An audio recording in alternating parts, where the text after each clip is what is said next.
You wanted the best. You've got the best podcast. The hottest podcast in the world.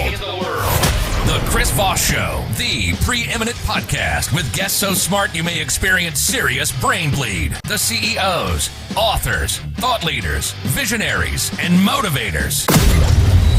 Get ready. Strap yourself in. Keep your hands, arms, and legs inside the vehicle at all times, because you're about to go on a monster education roller coaster with your brain. Now, here's your host, here from the ChrisVossShow.com. There you go, ladies and gentlemen. Welcome to the big show. We certainly appreciate you guys having you. And coming by the show, as always, the Chris Voss Show is the family that loves you but doesn't judge you, at least not as harshly as your dad does, because you took apart his watch when you were a kid and never put it back together. It was his favorite watch, damn it, and he'll hate you forever. But he does like your siblings much better. Anyway, guys, refer the show to your family, friends, and relatives. Go to goodreads.com/Chris Voss, linkedin.com/Chris Voss, the big LinkedIn newsletter, the 130,000 LinkedIn group over there.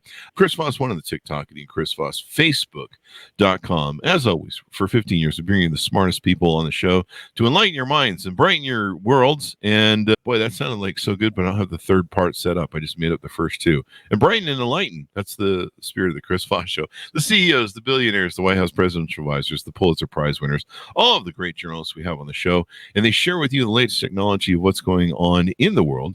And we're going to be having that today. One of our favorite popular topics to talk about these days that everyone seems to be doing: artificial intelligence. We have Pinnacle AI, human intelligence, developing artificial intelligence, on the show with us today. Their Senior Vice President of Sales, John Julia, will be joining us. And he has a 35-year track record as a successful businessman and corporate executive. He's a co-founder of a startup services company years ago, and he successfully grew a national brand through franchising, eventually selling to private investors. Over the past 25 years, John has served various account executives and sales leadership roles in the telecommunications and information technology industry with companies such as Verizon, Lumen Technologies. And recently, before joining Pinnacle AI, John served as a vice president of sales for Think Forward, a rapidly growing IT, MSP, and systems integrator. Throughout his industry tenure, John has worked with enterprise customers, helping them navigate the technology landscape, driving digital transformation. Welcome to the show, John. How are you? Good, Chris. Thanks. I appreciate you having me on. I appreciate the intro. Talking about artificial intelligence, the one thing is for certain, right? The only intelligence you're going to get from this side of the camera is artificial. I'll try to entertain your audience. There you go. I think you do a good job, because I'm a bot too. Yeah. There you go.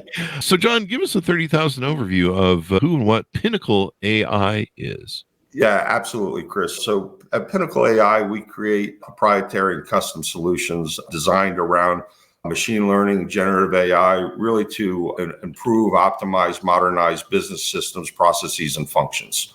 There you go. So what does that mean in real world terms when it hits the ground? Yeah, one of our flagship products is a product we call ComAI. Mm-hmm. It's really designed to modernize cloud infrastructure. Oh. We've identified a couple problems, right, over the years. Companies have migrated away from traditional data centers to the cloud. Mm-hmm. And not reading the fine print, there's not too many people that say they went to the cloud and saved money. There's a lot of hidden costs, mm-hmm. Especially in what we call egress charges. And I think when companies, when reality hits, they find many times that their budgets are blown up. There's been traditionally the method of controlling cost in the cloud has been through services that we refer to as FinOps, really kind of more of a right-sizing your cloud environment, making sure that it's efficient. But my partners and some of the folks that founded this company, what they really came to light was that the cloud companies, AWS, Google, Azure, they're all modernizing their environments, right? Mm-hmm. And if you're not modernizing that infrastructure, you're missing the boat from an optimization, really from a cost savings perspective. So we've developed a tool using artificial intelligence and machine learning to analyze customers' current cloud infrastructure. And then we built a recommendation engine that makes recommendations on the products and services that you should be using, develops the architectural diagrams, writes the Terraform code, provides the implementation guidelines, And, again, we feel, and we've seen dramatic savings when customers with their cloud expenses, right, when they actually modernize their cloud and their infrastructure, as opposed to just making it more efficient and optimizing the resources that they're currently using. There you go. So it's called COM-AI. What's the title of it stand for? What does that mean? Yeah, so COM-AI is cloud optimization and modernization, right? We do a little play on the AI, right? Advisory and implementation. Mm-hmm. So, our platform, our tool, our transformer, again, is really built on modernizing infrastructure, going from server-based infrastructure to serverless-based infrastructure. Not only do we see a dramatic reduce in cost, but also functionality and really modernizing that environment so that companies can run AI-driven applications. There you go. Cost optimization and modernization, advisory and implementation. COM-AI. And is this targeted mostly? I've heard the horror stories sometimes where people go to AWS and suddenly they get a bill and they're like, "We spent what?" And was someone on OnlyFans? What's going on? So is it targeted only for AWS or other cloud providers? A handful of our founders came from AWS, so our tool can run in any cloud environment, but it was really based off of the AWS product set. And the reality, Chris, is that most of the cloud companies, the products that they, the products that they offer their customers, they're all similar, right? They just use different names. Yeah. Yeah, it's all up in the clouds. It's in the sky there. Just right. You offer, a few other products: generative AI, data warehousing, AI consulting, and AWS services. Tell us about some of these other ones. Yeah. So again, it kind of gets back to the principle, right, of generative AI, being able to take a set of data, enter it into the transformer, and have that transformer generate new content. Right. So when we look at some of our other products and services that we have out there, we're doing a lot in natural language processing, intelligent conversational chatbots, for example, document writing. We have a couple products in development right now that are geared towards education, helping bridge the gap between, some of the learning discrepancies that we have between where people are in their learning curve and where they should be. We know that there's a growing gap, especially since COVID. We're focused in education as well. But the application of generative AI, Chris, and this really kind of gets into the customization of products and services, really can be applied to most aspects within businesses today. There you go. It's an interesting field. So tell us about the company. How did it get launched? Were you there for the startup effect of it, or how did you guys come about? Yes, back when I was working for a large service provider, I worked with a bunch of talented people that were kind of running our cloud practice. And over time, people go on to different jobs, and you lose touch. But over the summertime, I got a call from a handful of folks that I had worked with. They had gone to work for AWS. And when they were at AWS, one of the common problems that we initially started talking about cloud costs, they saw they were internal, right, to the machine. And they saw a lot of their customers, again, on legacy products and services that really weren't given the guidance or the tools to help them modernize their environment. One of the things, and I guess it's true with every business, if you're a top spender with a company, you get all the resources, right? Yeah, they love you. You're the best friend. Yeah. And then, right, unfortunately, the 80% of the general population, they're kind of left to fend for their own. So this product, COM-AI, has been in development for a little while. We started getting closer, obviously, to being able to go GA and essentially bring this to market. I received a call, knowing the problem, working in technology and working with customers, seeing the problem of rising cloud costs and seeing customers really not being able to manage or modernize their environments to keep pace with current technologies.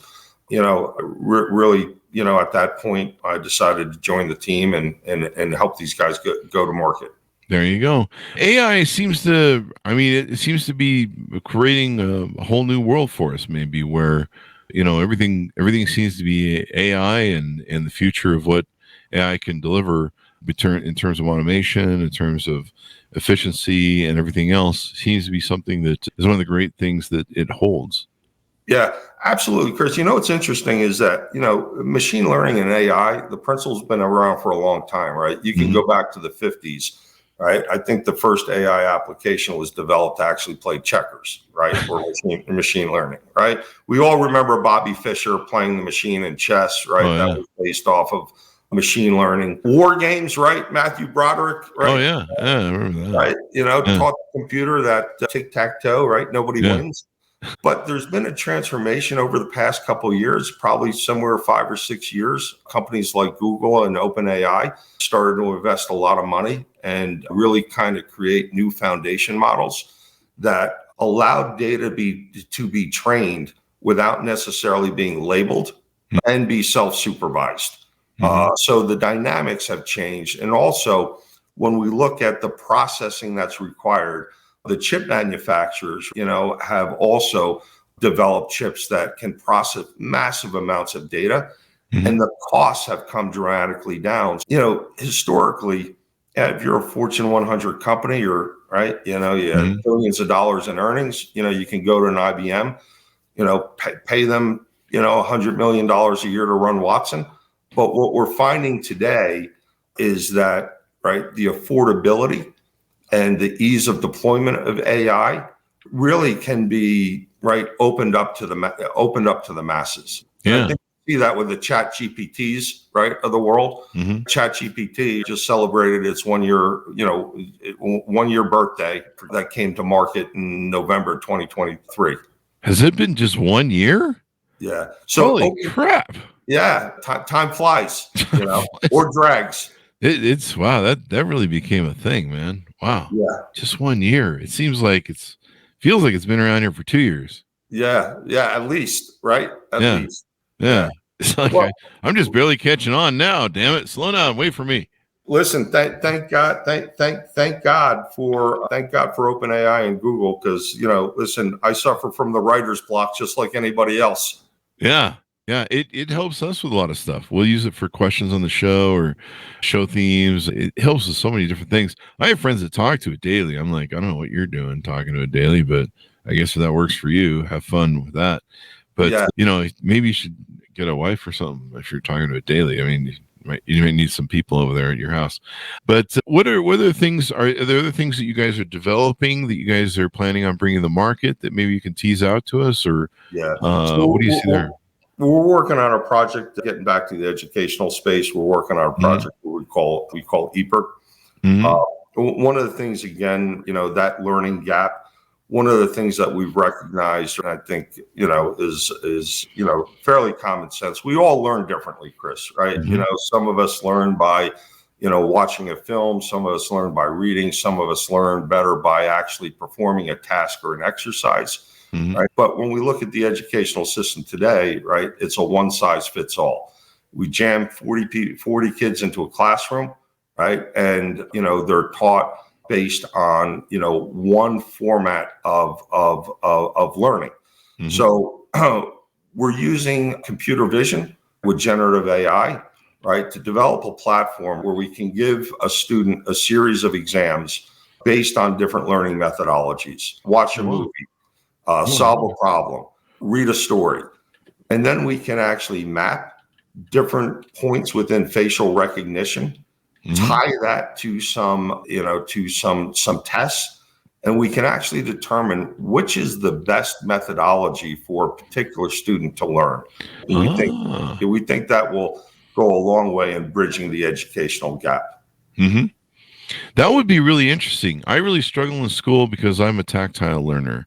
If you show me, I can learn to do it. But if you try and explain it to me, my brain glazes over, and I just don't get it. But if you teach me, if you let me do it once with you, and you go, that's how you do it. I'm like, okay, I could do this all day long. I can drive to a place, and once I drive to a place, I know where to get back there. And like you mentioned, some people have different auditorial, kinetic, visual ways of learning. I like your concept of how, I didn't think about that with education. People learn at different speeds. And that's another thing too, when you can, like one of my problems I had when I grew up in California was our education system was way far ahead of Utah by like 2 or 3 grades. And so when I came to Utah halfway through my elementary school or my elementary school, I was like 2 years ahead of everybody, and I tuned out because I was like, this is stupid. Like, I already know all this. Like, I don't need to learn this again. Well, I stayed tuned out for the rest of it. Yeah. Listen, I'm not ashamed. My educational challenges, I was too worried about thinking where I was going to score the next 6-pack of beer. There you go.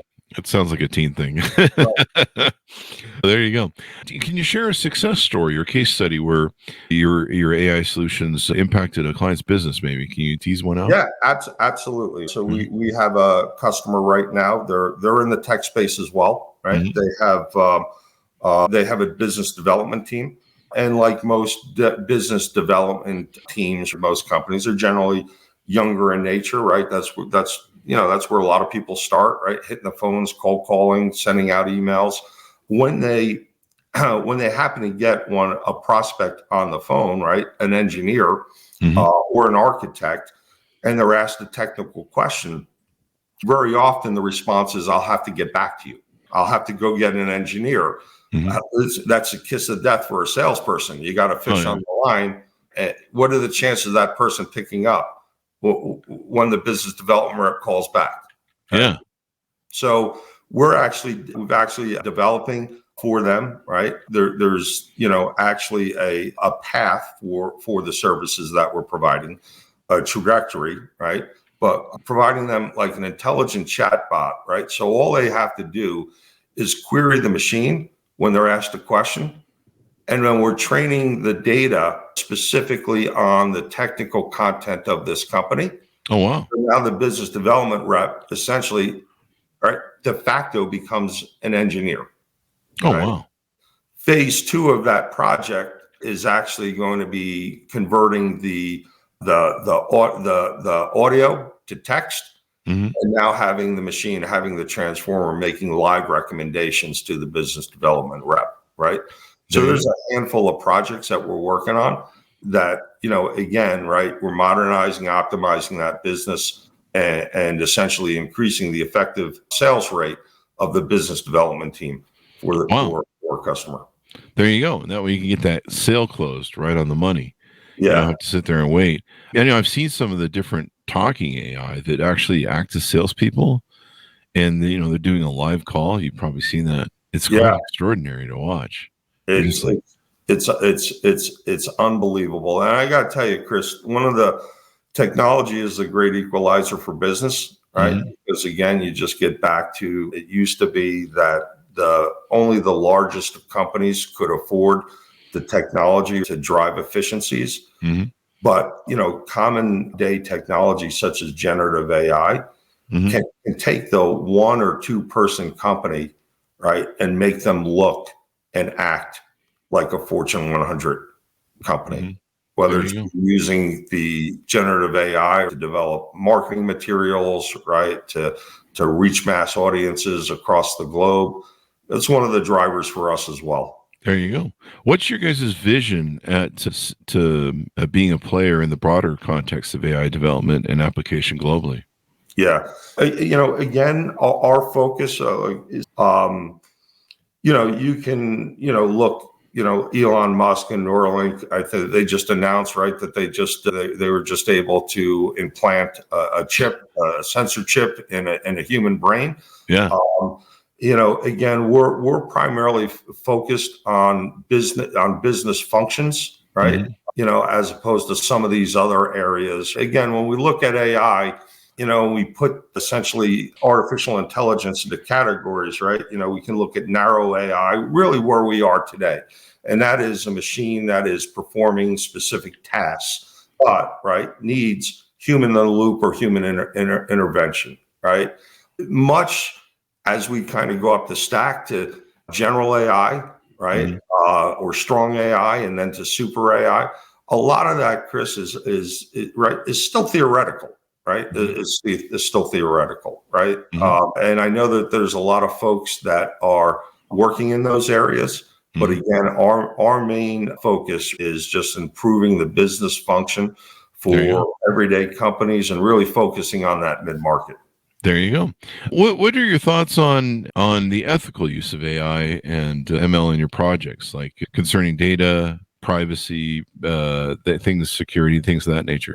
Yeah, that's a great question, right? There's a famous line from a movie, right? With great power comes great responsibility. There you go. So I think, when you look back at, really kind of the history of technology, whenever something that is developed that's truly transformative, right, it can be used, right, to promote good, and it can be used to promote bad or evil, right? Like example I use, right, you go back 80 years, there's this little project called the Manhattan Project, right? And right, technology created one of the most lethal weapons known to mankind. But the flip side of that is that we also developed a way to treat cancer. We've also developed some of the cleanest energy in the world. Social media is the same thing. When you look at a lot of these social platforms, a lot of good has come from a lot of these social platforms. But again, just the other day, we had some of the tech giants in Capitol Hill talking about, right, all of the bad, right, that can come about the Facebooks of the world and again, some of these other social platforms. So AI definitely represents some challenges, right? That there is a lot of good that can come from generative AI and machine learning, right? Again, when we look at education, when we look at being able to help businesses really become more efficient, more competitive in the marketplace, when we look at the exponential factor of how AI can be applied to research and development for new medicines. But there's also inherent risk, Chris, right? There's always going to be unscrupulous people looking to take advantage of a newer technology, right? To game the average Joe. There you go. You're almost going to have good AI armies to fight the bad AI armies, maybe. I don't know.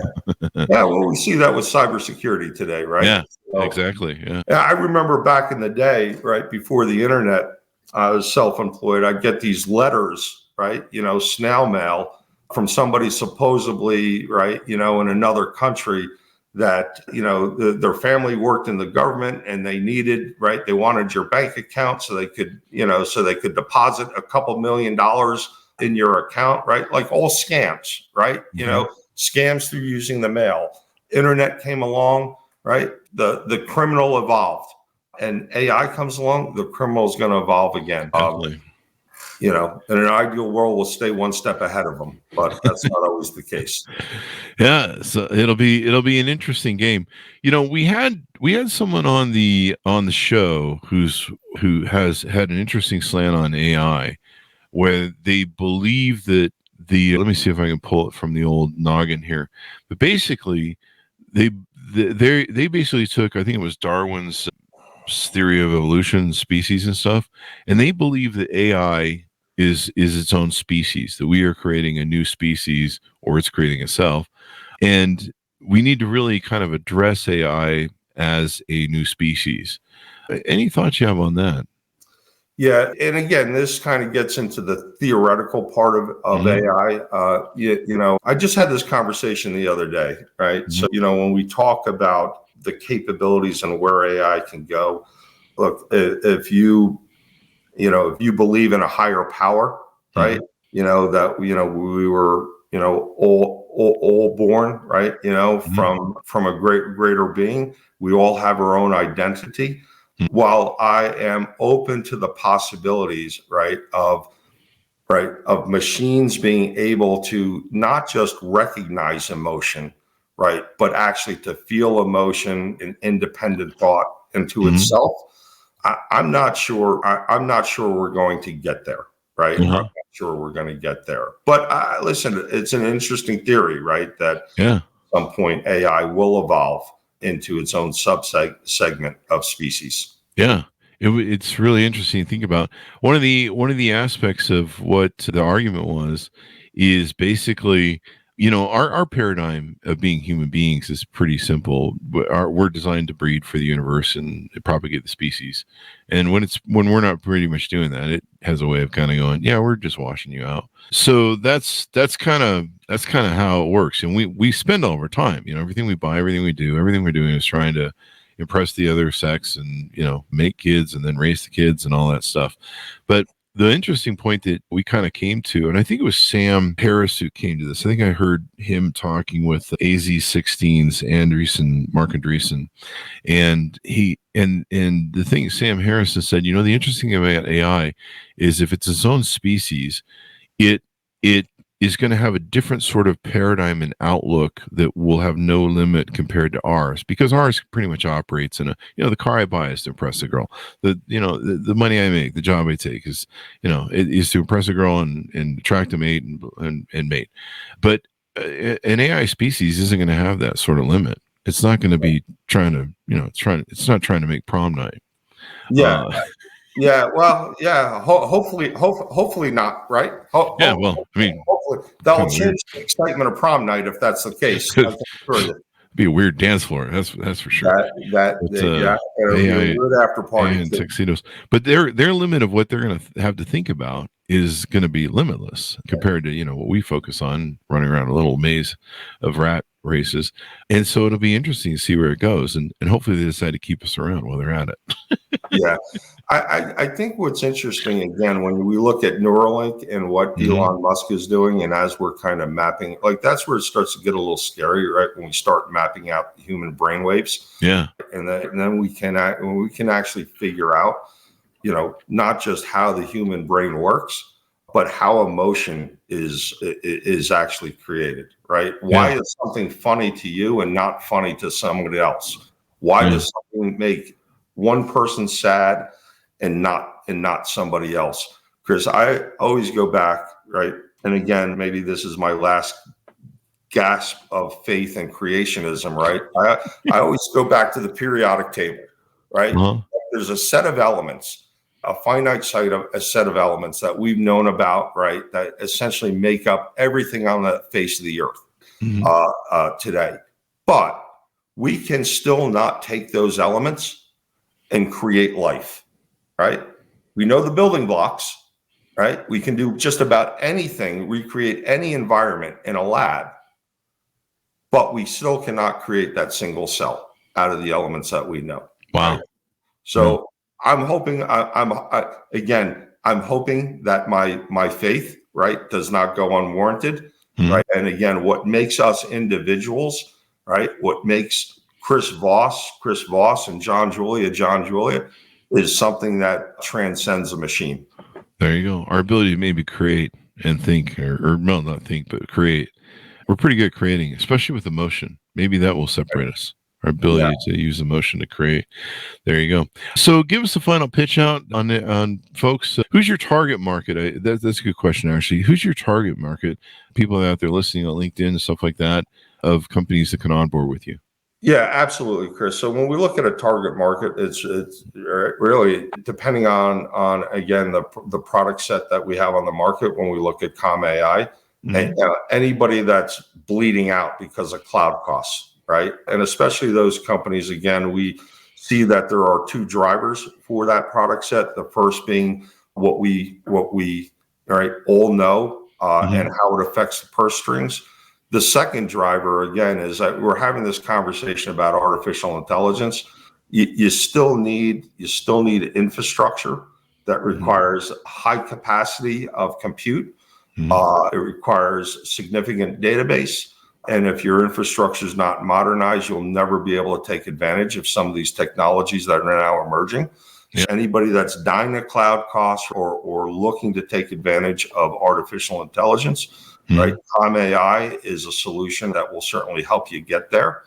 From a market standpoint, again, right? Like at the end of the day, we're really kind of focused on that, S&B, mid-market, low enterprise space, because those are the customers that really that really need it. They don't have teams of cloud architects to fall back on. They don't have the budgets, right, to go out and needlessly spend on a whim or on a guess, right? They can't swing and miss.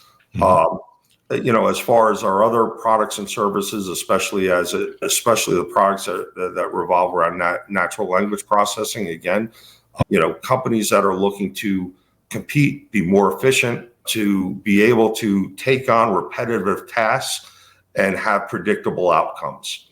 Those are the types of problems that we're looking to solve. There you go. And where can they go to find out more? Yeah, so you can reach us at pinnacleai.net. We are also on YouTube, LinkedIn, and Facebook. So yeah, would love to have folks come in and check us out. There's demos that we can take customers through to actually see the tools perform live, and appreciate the opportunity to give a little bit of a call out. Thank you. We certainly appreciate you coming on the show and enlightening us on the new things that are coming from AI and how the world's changing. And man, you got to start learning AI. I can't believe it's only been a year for ChatGPT. Crazy. ChatGPT 4, right? OpenAI, right? 2016, 2017, but the technology is growing at an exponential rate at this point, right? Yeah. So, and it's just going to go faster. Like, I'm just trying to hold on to this point. And usually I'm up on things, but this is moving fast. Yeah, and, I can remember the first time my father bought a fax machine. I can remember staring at that damn thing, wondering how you could put a piece of paper in one end and the exact thing come out, right, 3,000 miles away. So I'm still trying to figure that out. Absolutely. That's where I'm at. We've come a long way. Thank you, Chris. I appreciate it. Thank you very much. We certainly appreciate it, John. So thanks, my honest, for tuning in. Go to goodreads.com/Chris Voss, LinkedIn.com/Chris Voss, the big LinkedIn newsletter. Subscribe to that, baby. It grows like a weed. I didn't know there was that many people live on LinkedIn. And the big 130,000 LinkedIn group over there as well. Thanks for tuning in. Be good to each other. Stay safe. And we'll see you guys next time.